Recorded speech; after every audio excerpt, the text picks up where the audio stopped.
Working remotely completely changed my life. Now I have time, energy, and freedom to enjoy the things I love. That's why I created a free training showing the exact steps I use to attract remote opportunities. Check the link below and get free access right now.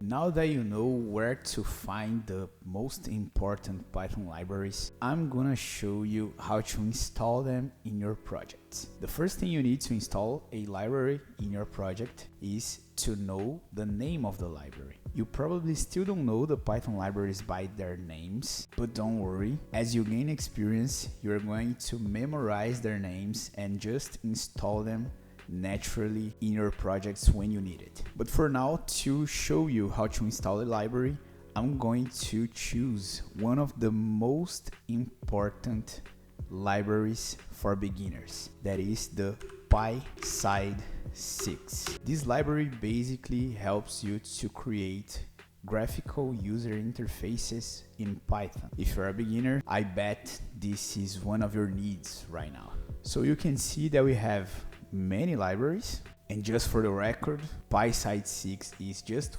one of the libraries that help you to create graphical user interfaces. There are many ones, and soon I'm gonna show you most of them, but for now, just to understand how to install the libraries, I'm going to choose this first one, PySide 6. I'm gonna click it, and we are going to be redirected to the page of the library. The first thing we can see here is the command that we are gonna use to install this library in our projects. But usually in this page, we can find many useful information, like the documentation. For example, if you scroll down here, you're gonna see that we have here a link, documentation. Some libraries, you can find the documentation link here in the description of the library. So you can click in the documentation. We're going to be redirected to the documentation page.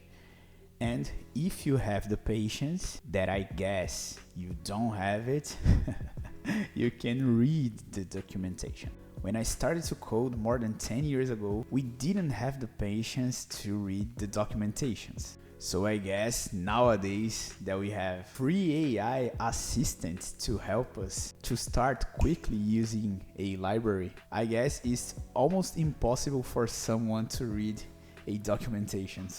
But for you to know how to find the documentations, they are here, okay? Usually they are in the page of the library, in the PyPy.org website. But now let's install this library right here. We can just click here and copy this command. You can paste in your terminal and press enter, and you're gonna see that the installation of this library is going to be executed. And now our IDE is getting the library from the pypy.org website, downloading in our computer and installing in our project. And as soon as this download finishes, we are going to be able to use this library as it was a built-in module. Did you notice that the only thing different that we did from using built-in modules was finding the library and running the pip install command with the name of the library? When this download finishes, we are going to be able to access the modules and the functions that belong to this library and solve the problems that this library proposes to solve. In this case, creating graphical user interfaces. And I'm going to tell this again.